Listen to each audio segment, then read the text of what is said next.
Hello everybody, so glad you're here. My name is Nancy and I'm here from the Saskatoon Public Library. We're at my home on Treaty 6 territory, and I'm going to read you a story today called Suki's Kimono. This is by Chieri Uegaki and it's pictures by Stefan Jorek, and it's published by Kids Can Press. It's a Canadian book.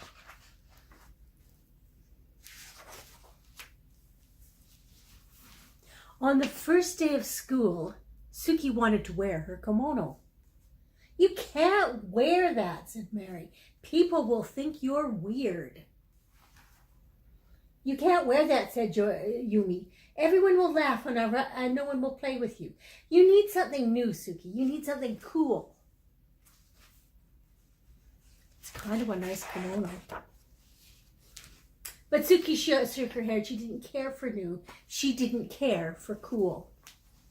She wanted to wear her favorite thing, and her favorite thing was her kimono. Suki's Obachan had given her the kimono. This is the first time Suki wore it.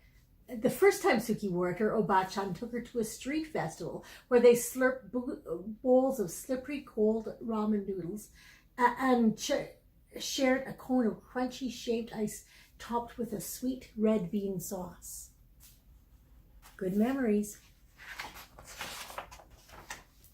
Under the strips of paper lanterns, Suki joined her Obachan in a circle dance. She followed her and copied her movements, trying to be as light and as graceful. She watched the other women and children who danced, especially those who dressed in cotton kimonos like her.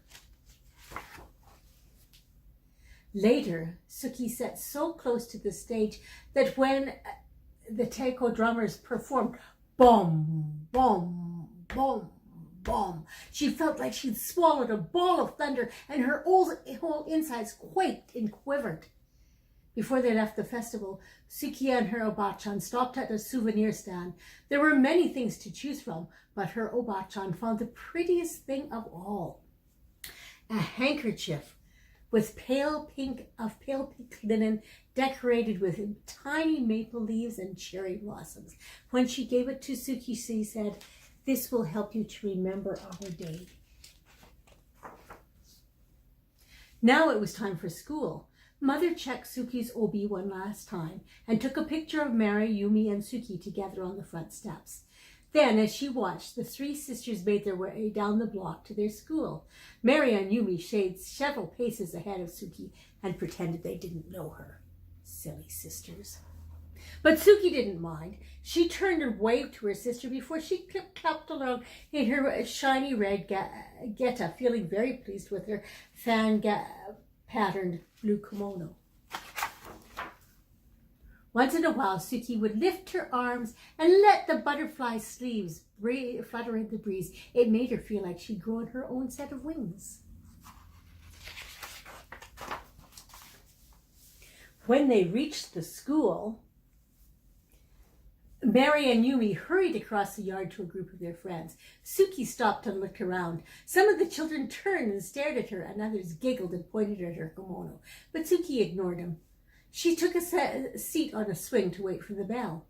A girl dressed in overalls, just like a pair Suki had at home, was on the swing beside her. "Hi, Suki," said the girl. "Hi, Penny," said Suki. "How come you're dressed so funny?" Penny asked. "Where did you get those shoes?" Suki lifted her feet off the sand and wiggled her toes. "I'm not dressed funny," she said. "My grandma gave me these shoes." Suki started pumping her legs. After a moment, Penny did the same, and soon they were both swinging as fast and as high as they could. Swoosh, swoosh, up and up. When the bell rang, Suki and Penny jumped off their swings and ran to the gym for the first day assembly. Once they were finally taken to their new classroom, Suki chose a desk by the window. Penny chose a desk next to Suki. As they waited for everyone to find a seat, two boys in front of Suki turned and snickered behind their hands. One of the boys reached over and snatched at Suki's sleeve. "Look at this," he said. "She's a bat." Suki felt her cheeks burn, but she did not respond. Instead, she concentrated on sitting up straight and tall, the way her Obachan always did. It was easy to do with an obi wrap snug around her middle.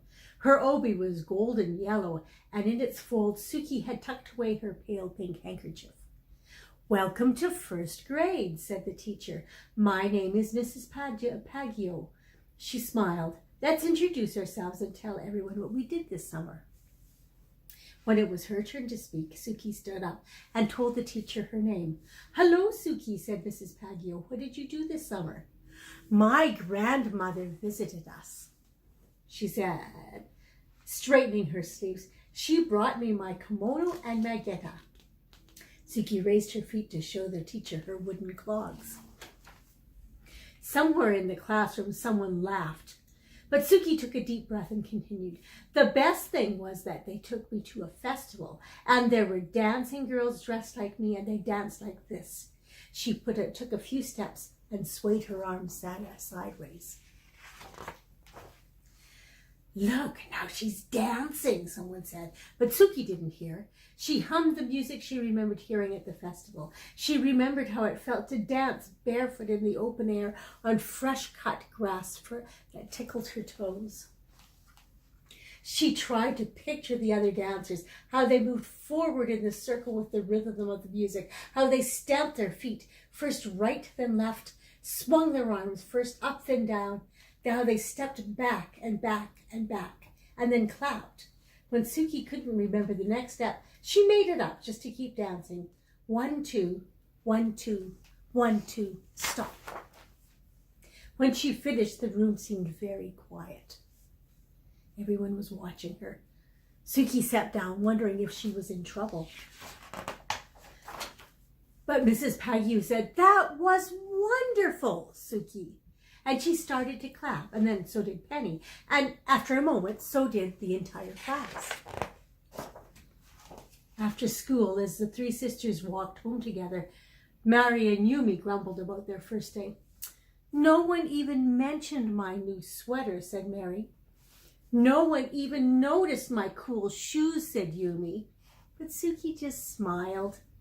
As she clapped along behind them, Suki pulled out the pale pink handkerchief from her obi and held it up over her head to catch the wind. And in her blue cotton kimono and in her shiny red geta, Suki danced all the way home. Isn't that a great story?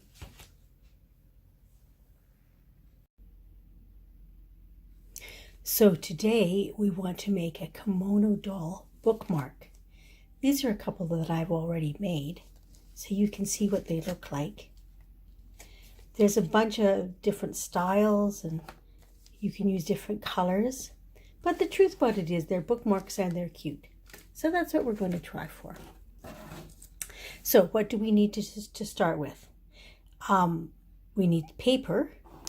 I'm using square paper, about 14 centimeters. This happens to be white on one side, but that's okay. I also have some black paper, and we want some of that for hair. But if we don't have black paper, we can use white paper and a black marker. I have a piece of paper about 3 centimeters by 8 centimeters. A smaller piece that is 1 centimeter by 6 centimeters. And I'm going to have another piece here that is 1 centimeter by about 8 centimeters. It doesn't really matter the length because we can adjust that. I'll cut that one off. I also have some markers and a glue stick and a pencil. So the first thing that we're going to start with is we're going to draw, I have a quarter to work with, but I'm going to draw circles. And these circles are for the face. Because I have black paper, I'm going to use black paper for the hair. But if I didn't, and I didn't for most of these dolls, I just drew on them with black marker. So I'm going to cut out my circle.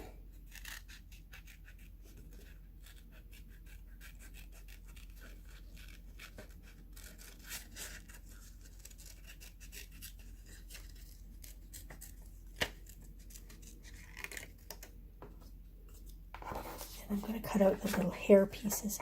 As you can see, I just drew hair onto the circle.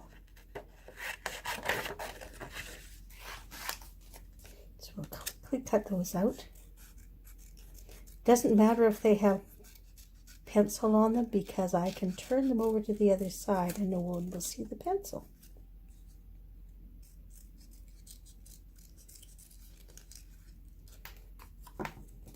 I'm not going to glue them on yet because I'm going to make the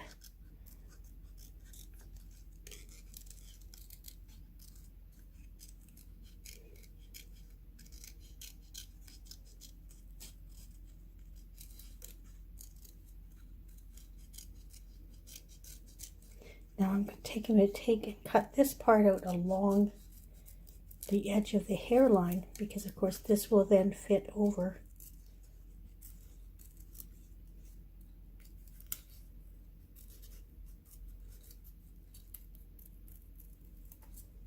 the face shape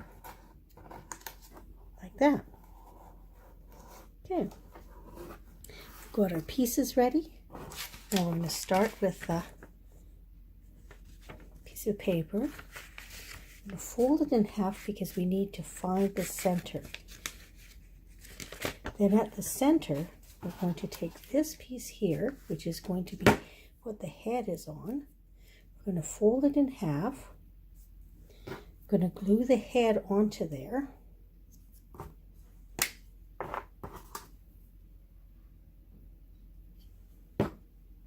So I know how far down it comes. Now on this part, I'm going to put some glue on the back and glue it into the center of my line with enough room for making a neck. Okay. The next part I'm going to take is this little piece here. This is going to be a neck scarf. So we're going to wrap it around like this, just right in underneath the edge there, and fold it down like this and like that. And put just a bit of glue on to hold it.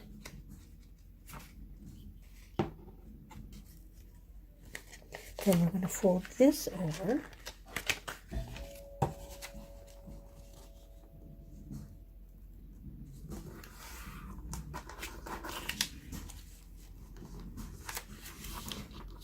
Making sure our lines come up pretty close to the same length. And I'm going to fold to make shoulders then from here, lining up along the bottom so that they're straight. Again on the other side, starting from the same distance and lining it up along the bottom. Now we can see that there's a fold over at the bottom, so we're going to tuck that part inside. And because this is going to be a bookmark, we're going to put some glue on it so that it stays. There. Now I've got our long part.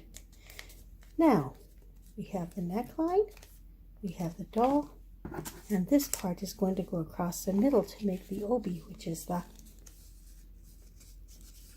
belt around the center. We fold it around, we put some glue on it,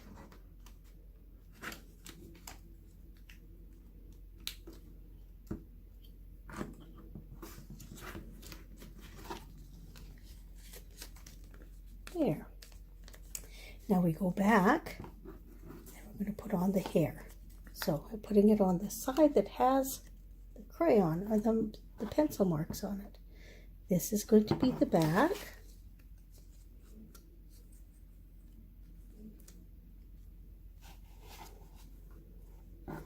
This little part is going to be the front.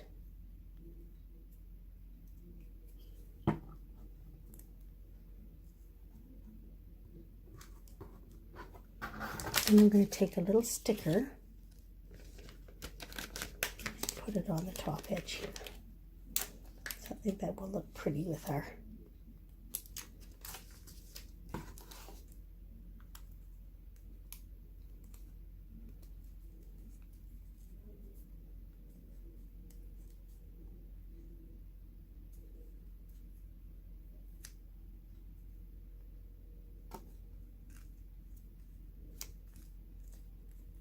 There. Now, I don't really like the way that the edge of this comes along the edge of her face, so I'm going to color that in with my black marker.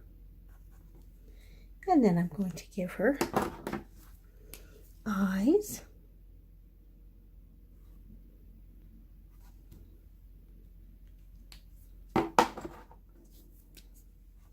And a mouth.